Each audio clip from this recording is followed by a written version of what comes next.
But at this juncture, I'm just going to throw it over to our Lagos studio where Chamberlain is standing by. Chamberlain? Well, yes, indeed, Jury. We've got Odumakin here with us this morning. Thank you for coming on today. Good morning. Well, having listened to that, lots of people are just thinking, okay, well, he's disowned the statement by the chairman of the North Central Zone of Miyetti, saying no, he had no authority to speak on our behalf. How do you internalize that?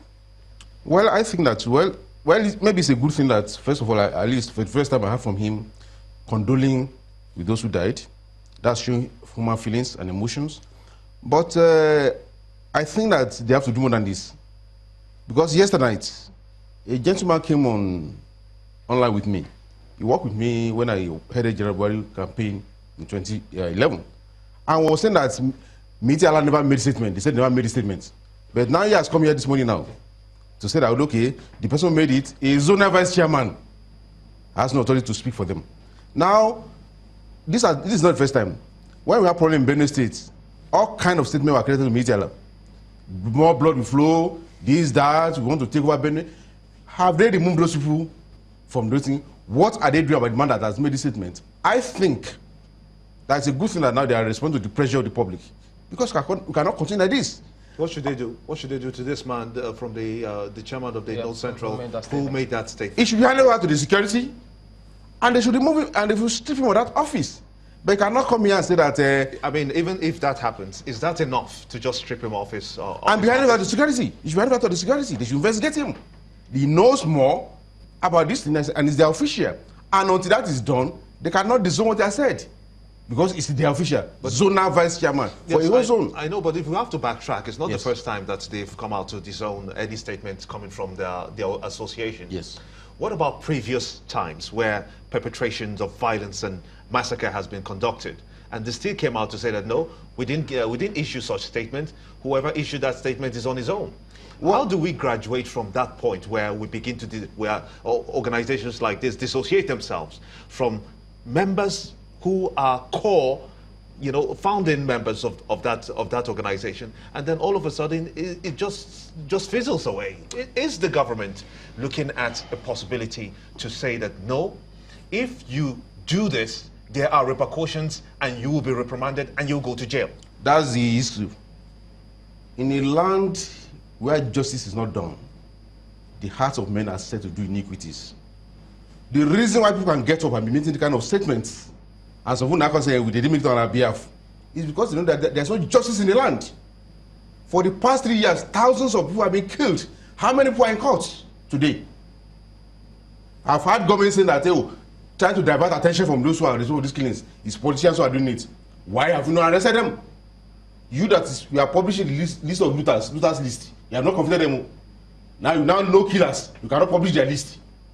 I tell this government, if today can say that Mr. A, Mr. B, Mr. C are the ones responsible for these killings, and these are the evidence, Nigeria will say, try them, and if they are guilty, let them face the consequences, full consequences of the law, even including execution.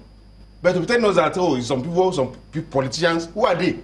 Are you not government? It's like when you say, at the time, I think at the time the president told us that it's foreigners, the Gaddafi men, who are responsible for the killings in Nigeria. And how can the government say that? You are the charge of borders, you have everything, security, and now we complain that, it's Gaddafi men. But the statement that Mr. Usman has made here this morning, because different ways of looking at it. Yes. Well, he has said, look, they are a registered body. Yes. They've got an office in Abuja. Sure. So they carry out their functions legitimately. Yes. And then this statement credited to the North Central Zonal chairman or vice chairman, he says, look, it's got nothing to do with us. So hasn't he, number one, to what extent can we say, well, he's played his part? It's now up to security agencies to have, number one, either invite whoever made that statement, and then find out what exactly, why, because there are many people who would have reacted to that statement. Yes. It might have caused a lot of damage. So now that the president has said, look, he's going to rejig security organization or the agencies, doesn't that tell us that, look, something really is going on with security and it needs to be addressed headlong? Well, it's good that I think when I saw the Senate President and the Speaker of the House of Reps meeting with Mr. President yesterday and coming out to say, look, we have been saying this thing all along. You see, when we talk about the fact that a situation where you have 17 service chiefs and 16 out of 17 are from a section of the country. It's not heavy.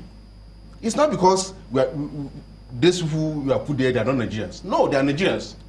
But in a multi-ethnic society like Nigeria, you need wider perspective to just take in, so that when these people meet, you are having different feelings, different vibes. Oh, that. But when today it's possible to conduct the Security Council meeting in a local language and nobody is missing anything, that's not healthy. Is there anything wrong with that? It's many things wrong with it. Many things wrong with it. Look, I'm a Christian, for example. In the Bible, God will tell Moses, when he said about this, take a man from every tribe.